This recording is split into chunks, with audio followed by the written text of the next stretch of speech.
All right, guys, I got a little bit of a live lower grade look. I'm not doing a whole camera setup. I haven't been producing as much as I want the last like week or so, and my comment response is a little bit low.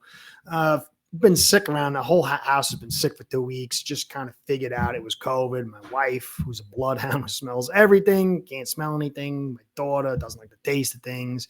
We're all kind of fatigued, so I kind of ding ding ding got COVID. So I've been a little bit laid up, so I do apologize. I'm kind of doing this lowest level thing here. To tell you, I'm on vacation till June 1st. I told my sponsors I'm taking it to prepare for a long season.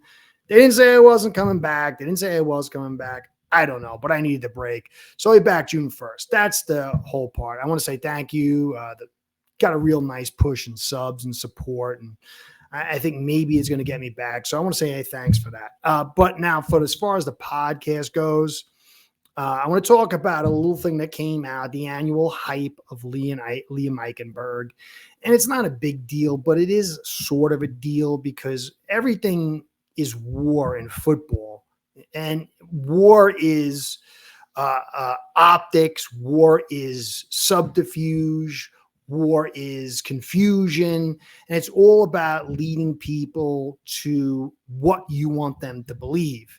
And last year we had the super hype job. You know, it was the best offense, the best I feel about the offensive line. And Liam Eichenberg had a very cool offseason. But really, anytime you get these high level hypes on things that people clearly know they're not good, it's to cover up something that's not is a concern.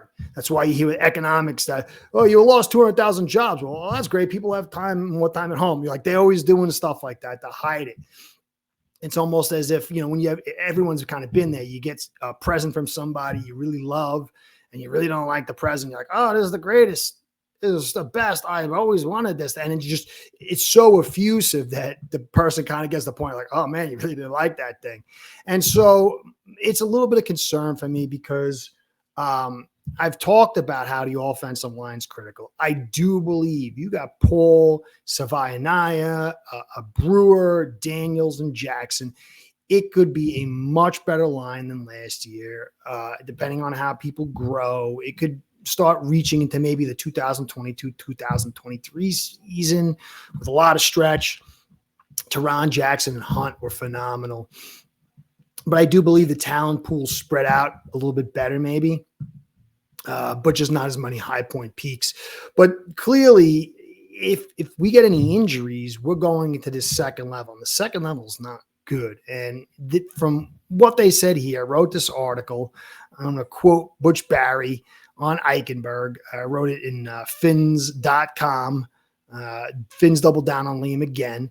He's the glue in the room, Barry said. Does an unbelievable job with the whole room, doing an unbelievable job with young players. He's a leader by nature in terms of how the standard of work. He can play a lot of different positions, has multiplicity, and I think that's very important. Yeah, it is if he's your seventh, eighth, or maybe ninth. But guys, I had Yuki who is a viewer, and he said, my family knows how bad Eichenberg is thanks to you. I'm like, I feel bad about that for Eichenberg, but I guess it's one of the things I'm known for. And it's just clear. There's one guy, you know, argued with, he's, you know, supposed to be the offensive line guy. And he was, you know, arguing back and forth. Eichenberg's not that bad, Curtis. I don't want to talk about it. And then now he comes out about a week ago and says, you know, went back and watched the film, and Eichenberg's always on the ground, like always. It's not good. Hello. I mean, how much film do you got? It's like, you know, it's like saying there's a pink elf in the room. And it's like, I had to take 5 takes to see it. So this seems like they're presenting an overhyped image of Eichenberg. He's the glue in the room. Unbelievable.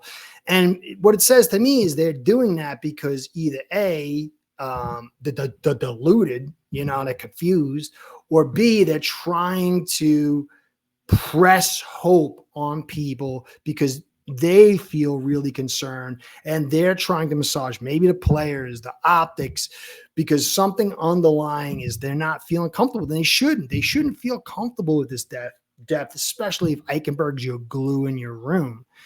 And it does concern me because if Daniels is not ready, and he's coming to camp, but so was Phillips last year, and he really didn't start full time. It's different when you're a defensive player. You can come and pop in and out, but you can't do that on your offensive line. So are they trying to hype up Eichenberg because they're thinking about he's got to start, or he is going to be the primary guy as a backup, and that should be concerning. We got to understand this offensive line will determine everything. I was told for a while it was crazy. It doesn't have to be top 10 guys, but if Paul doesn't develop to be as good as he needs to be, Savaianaya it takes a little time as a rookie. Daniels isn't fully ready. Jackson is Jackson, and then gets injured. This whole thing could be a disaster.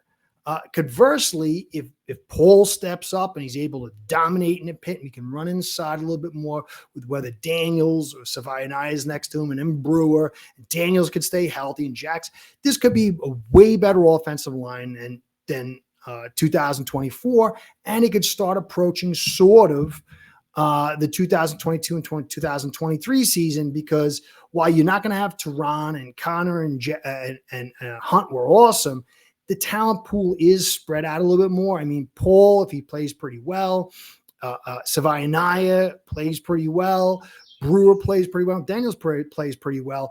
You really might only have Jackson to be a concern, where in 22 and 23, you had two positions, guard and tackle. So it could be better, but this is going to be a big deal, and I don't like the overhyping because Liam's not good. And you got to ask yourself is if we all see this, and even some of the geniuses that need to go back and rewatch the stuff to figure he's always on the ground, realize he's not that good. Why is he back? If he's going to be your sixth, so like I said, seventh or eighth, maybe. So guys, just understand that this team constantly tries to use optics and narratives to get people hyped. And then they flatline when they see the truth. And they're like, I'm done. And then the rehype starts again. And the same thing happens year after year. It's because they're trying to massage something that's not good.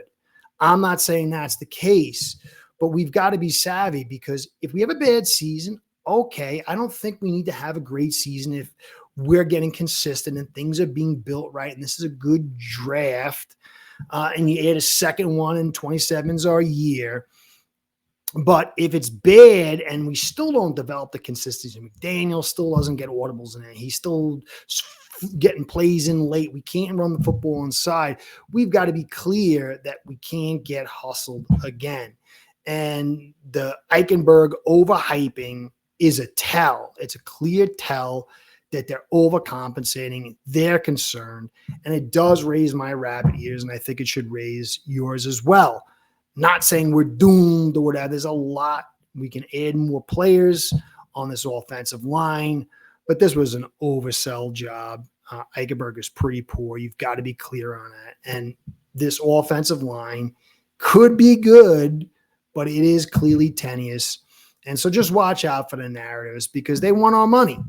They want us coming back, even if they're not deserving of it. They want us coming back, and they will lie to you. They'll have people that are, for some whatever reason, to push false narratives. So anyway, that's it, guys. Little thing. I'm tired. Go on my vacation. When I come back, if I'm really doing the season, I'm going to be changing a lot. I've learned a lot. I was watching the Twitter wars between mainstream beat writers and pejorative term YouTubers, and that really was an eye-opener to me. So when I come back, I'll be covering that, but I don't want to get into that stuff. I get to the weeds of that stuff right now. So thank you for everything, guys. I will miss the comments. I'm going to enjoy their break. I usually comment. I can't get away from the thing, but this time I'm really going to, because I'm gassed. So Curtis saying, be well, go Fins. Curtis out. See you soon. Hopefully. Start building your own online sportsbook today by getting signed up with acepread.com service that'll allow you to book action on sports from all around the world.